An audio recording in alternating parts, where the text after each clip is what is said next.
ये QS world university ranking 2025 है। इसमें हम लोग जानते हैं कि किस देश का सबसे ज़्यादा यूनिवर्सिटीज़ इसमें शामिल है। तो इसमें बताया गया कि अराउंड 1500 यूनिवर्सिटीज़ को इन लोगों ने शामिल किया था, जिसमें सबसे ज़्यादा टॉप बेस्ट यूनिवर्सिटीज़ यूएसए के पास हैं, जो कि 197 बेस्ट यूनिवर्सिटीज़ इसके पास हैं यूएसए के पास।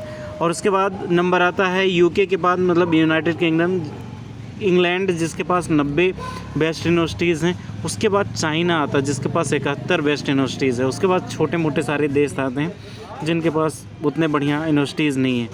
और उसके बाद एक चीज़ बताया गया कि जो MIT है, ये MIT जो है वो लगभग 13 सालों से टॉप 1 पे बना हुआ है। ये बड़ा ही ख़तरनाक चीज़ है। हम लोग देख लेते हैं कि कौन कौन सी रैंकिंग में क्या क्या चीज़ है। तो ये देखो टॉप 1 रैंक 1 में MIT आ रहा है। MIT यहाँ पे लिखा हुआ है। और इसमें देखो रिसर्च एंड डिस्कवरी में 100, रिसर्च और डिस्कवरी में 2 चीज़ें आती हैं, एक तो एकेडमिक रेपुटेशन, दूसरा साइटेशंस पर फैकल्टी। तो इसमें इसको 100 मार्क्स मिले। दूसरी बात अगर मैं करूँ, लर्निंग एक्सपीरियंस में 100 पॉइंट्स मिले। एम्प्लॉयबिलिटी 100, मतलब एम्प्लॉयर रेपुटेशन और एम्प्लॉयमेंट आउटकम दोनों 100 है। ग्लोबल इंगेजमेंट देखा जाए तो इंटरनेशनल स्टूडेंट रेशियो 86 है, बहुत ही अच्छा है। इंटरनेशनल रिसर्च नेटवर्क 96, बाप रे। International faculty ratio 99.3। सस्टेनेबिलिटी में देखा जाए तो 99, बाप रे। मोर इन्फो में तो ऐसा कुछ शो हो नहीं रहा, साइन अप करना पड़ेगा तब जा कर के कुछ और डेटा मिलेगा। बट ये जो मेन डेटा था इसने दिखा दिया कि ये जो सस्टेनेबिलिटी था, global engagement, employability, learning experience और रिसर्च एंड डिस्कवरी, मेन हम लोगों को देखना है रिसर्च एंड डिस्कवरी। तो ये MIT जो है वो रैंक 1 पे आ रहा है, जो कि अमेरिका का ये यूनिवर्सिटी है। और दूसरा है यूनाइटेड किंगडम का रैंक 2 है इंपीरियल कॉलेज ऑफ लंदन। इसका रेपुटेशन वगैरह काफ़ी अच्छा है, 90 से एबव ही है डिस्कवरी में। लर्निंग एक्सपीरियंस भी 90 से एबव है, एम्प्लॉयबिलिटी। तो ये कुछ फैक्टर्स दिए हैं जिसके अकॉर्डिंग इन्होंने किया है। और ये भी 91 है पूरा global engagement. University of Oxford है जो तीसरा रैंक इसको मिला है, ये भी इंग्लैंड का ही है। और ये कैम्ब्रिज, हार्वर्ड यूनिवर्सिटी है कैम्ब्रिज में, यूनाइटेड स्टेट्स का, ये भी है 4th रैंक इसको मिला है। इन लोगों का रिसर्च और डिस्कवरी यार 100% है, बिल्कुल 100%। ये यूनाइटेड किंगडम का यूनिवर्सिटी ऑफ कैम्ब्रिज का, तो इनका एकेडमिक रेपुटेशन तो 100 है, बट साइटेशन पर फैकल्टी 84% है। ये मैं देख रहा हूँ कि जो USA का है, अभी MIT का भी हम लोगों ने देखा था, रिसर्च एंड डिस्कवरी 100 है। रिसर्च और डिस्कवरी में ये लोग बहुत आगे हैं यार, मतलब इनका ये देखो रिसर्च, इसमें UK का है तो इनका 98 है, बट USA का रिसर्च 100% है। ये UK का एक्सपोर्ट, ये भी इनका 84 है, बट US का देखो 100 है। रिसर्च में के मामले में इनका जो टॉप 5 में तो UK की यूनिवर्सिटीज़ आ रही हैं, बट उनका साइटेशन वगैरह कम है। बट USA का जो साइटेशन वगैरह है बहुत ज़्यादा है। साइटेशन क्या होता है कि कितना ज़्यादा वो लोग रिसर्च करते हैं और उनके रिसर्च को लोग अपने रिसर्च में शामिल करते हैं। जब कोई रिसर्च पेपर वगैरह लिखते हैं तो रेफरेंस वगैरह लेते हैं, ज़्यादा स्टडी होती है, वैल्यू ज़्यादा दी जाती है। स्टैनफोर्ड काफ़ी अच्छा है, US का है, 99 इसमें साइटेशन आ गया, बट काफ़ी बेहतरीन है।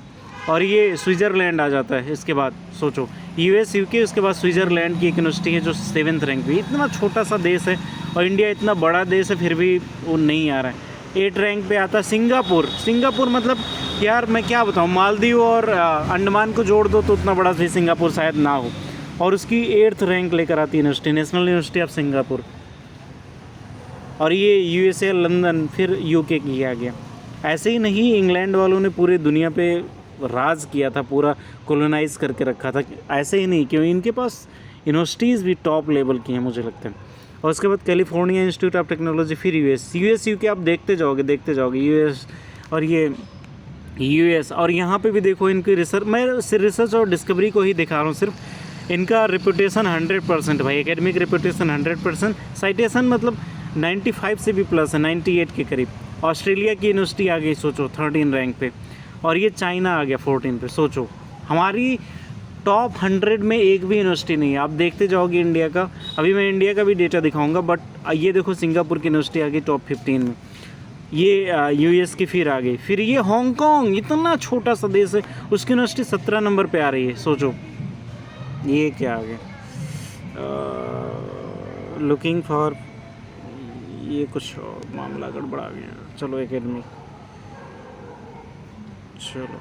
तो यहाँ पे एक सिडनी, ऑस्ट्रेलिया का भी फिर एक देश आ गया। सोचो ऑस्ट्रेलिया भी इसी नाते वो एक टॉप लेवल पे आता है पूरे दुनिया में।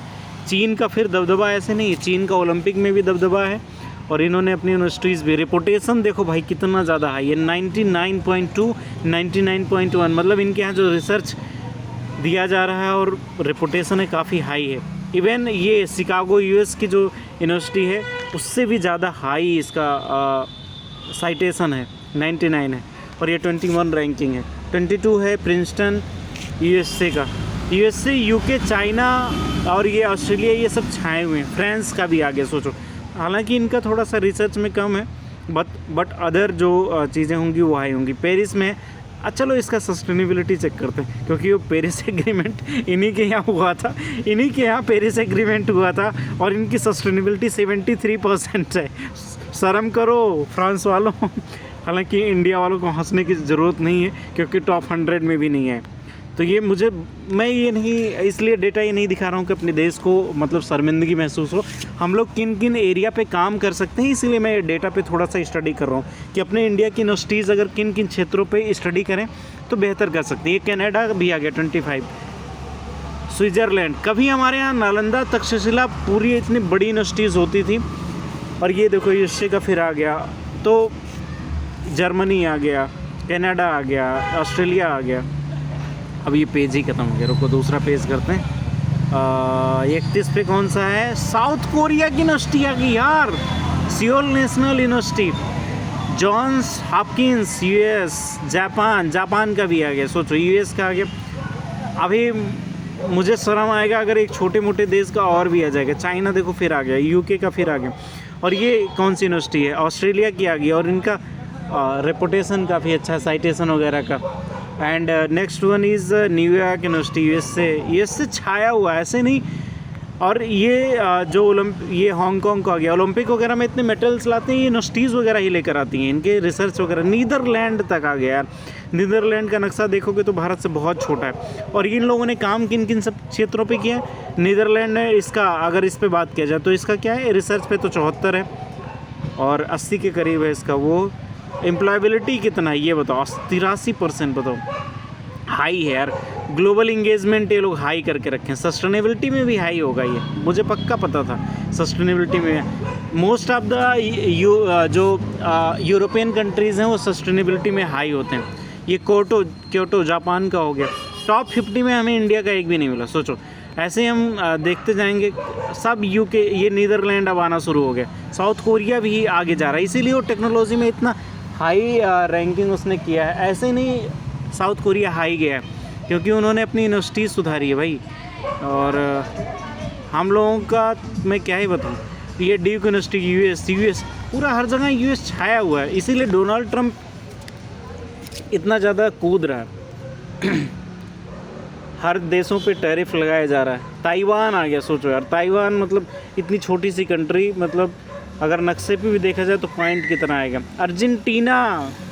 अर्जेंटीना बताओ, अर्जेंटीना भी आ गया, उनका एकेडमिक रेपुटेशन 94, बताओ, और साइटेशन में ये लोग बहुत पीछे हैं। अर्जेंटीना को हम लोग हेल्प कर सकते हैं। So USA, France, Sweden, and next one USA, Australia, UK, US, Germany, France, मतलब यूरोपियन एंड यूएस, यूके, मतलब यूरोप और यूएस का बहुत ज़्यादा इसमें दबदबा है, और चाइना का भी इसमें बहुत ज़्यादा, कई यूनिवर्सिटीज़ हम लोगों ने देखा। और ये आयरलैंड हो गया, और ये ऑस्ट्रेलिया हो गया, ऑस्ट्रेलिया का भी काफ़ी दबदबा है, इसीलिए विज्ञापन हम लोग बहुत ज़्यादा देख रहे हैं कि go for the study in the Australia. हम लोगों ना अब देखो 100 करीब आने वाला है, 94 पे हम लोग पहुंच गए, 96, 97 ये जर्मनी का आ रहा है मोस्ट ऑफ। साउथ कोरिया भी बहुत अच्छा कर रहा है। तो ये टॉप 100 में हमें पूरे भारत का एक भी यूनिवर्सिटी नहीं मिला, और मैं खोज रहा हूँ भारत का, काश एक मिल जाए। ये भी मुझे लगा ये NIT वगैरह होगा, बट ये KIT है जर्मनी का। स्वीडन भी आ गया, सोचो स्वीडन का परफ्यूम काफ़ी ज़्यादा फेमस है, और स्वीडन फेमस है उसके लिए वो Nobel prize. And UK United kingdom. अच्छा, ये स्वीडन वाला एक बार देखते हैं, ये सबको नोबेल प्राइज़ देते हैं। इनका रिसर्च 61 है एंड साइटेशन 42। क्या चीज़ लेकर आया भैया जो इनका इतना बढ़िया उसमें आ गया 113। एम्प्लॉयबिलिटी में भी इतना नहीं है। ग्लोबल इंगेजमेंट, इन लोगों ने ना ग्लोबल इंगेजमेंट में पूरा फाड़ डाला है। यहाँ से पूरे दुनिया से जाते हैं और स्टूडेंट्स वहाँ पे पढ़ने के लिए, और ये जब भी कोई रिसर्च कॉन्फ्रेंसेस वगैरह करते होंगे तो मुझे लगता है पूरी दुनिया को लोगों को बुलाते होंगे। तो ये ग्लोबल इंगेजमेंट में इन्होंने एक सेक्टर पे बहुत अच्छा काम किया, और ये सस्टेनेबिलिटी पे भी बहुत अच्छा काम किया। 2 सेक्टर इन्होंने किया।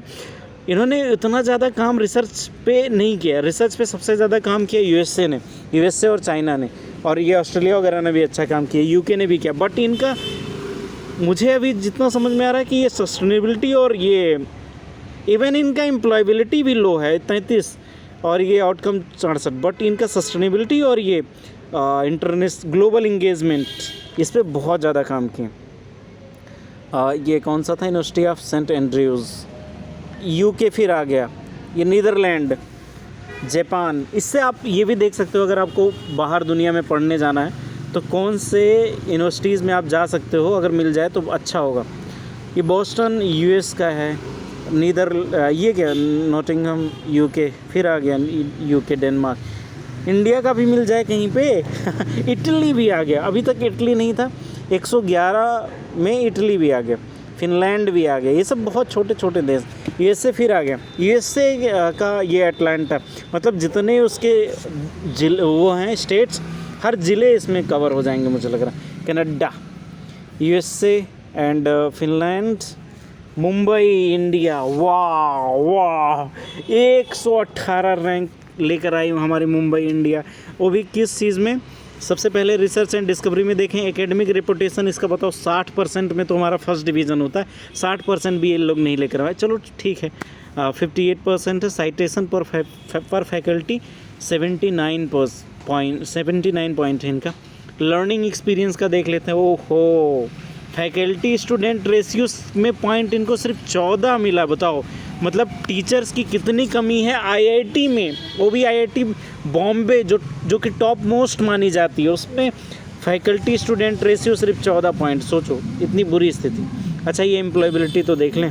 अब आईआईटी बॉम्बे है तो भाई वहाँ पे तो हाई पैकेज लगते हैं, लेकिन वो वहाँ पे भी 100 नहीं है।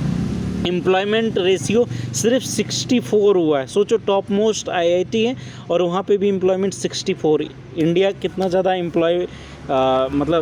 बेरोज़गारी से ग्रस्त है, देख रहे हो। आईआईटी वालों को भी रोज़गार नहीं मिल पा रहा है। एम्प्लॉयबिलिटी 64% ही है एंड 86% है employer reputation. And global engagement में इन्होंने कुछ नहीं किया। सोचो, international student ratio 1 point, international research network में सिर्फ 52, इंटरनेशनल फैकल्टी रेशियो ओनली 4। मतलब इन्होंने ग्लोबल इंगेजमेंट में कुछ भी काम नहीं किया और इसीलिए बहुत नीचे गिर गया इनका। अदरवाइज़ यार सस्टेनेबिलिटी में 52 लेकर आए हो, बताओ क्या ही करना है। मतलब सोलर से ही तो काम करना है, बनाया जा सकता है इसको, 99 किया जा सकता है, लेकिन क्या है बताएं, नहीं कर रहे हैं ये लोग। तो हमारा जो आईआईटी बॉम्बे है, इसका अच्छा काम है रिसर्च और डिस्कवरी में, इसको और अच्छा करने की ज़रूरत है। लर्निंग एक्सपीरियंस इनका बहुत कम है फैकल्टी स्टूडेंट रेशियो में। एम्प्लॉयबिलिटी इनका हाई है। तो 2 चीज़ों से, रिसर्च और एम्प्लॉयबिलिटी से ये हाई चले गए। ग्लोबल इंगेजमेंट में भी थोड़ा सा इंटरनेशनल रिसर्च नेटवर्क में इनको हाई मिल गया, इसीलिए इनका 118 रैंक आया। अदरवाइज़ इसमें भी चले गए होते, मतलब ये भी नहीं आता। सो ये रहा ये कुछ। मैं अभी यहाँ पे इंडिया सर्च कर लेता हूँ। मैं थोड़ा बैक जा कर के मैंने सर्च किया हुआ था, बैक जा कर के आएगा क्या? ऊपर जाके सर्च कर लेता हूँ कि इंडिया आ जाए भाई, इंडिया आ जाए। India I need India. So let's see India आएगा कि नहीं। ये शो नहीं हो रहा, मुझे थोड़ा सा बैक जाना पड़ेगा। हाँ,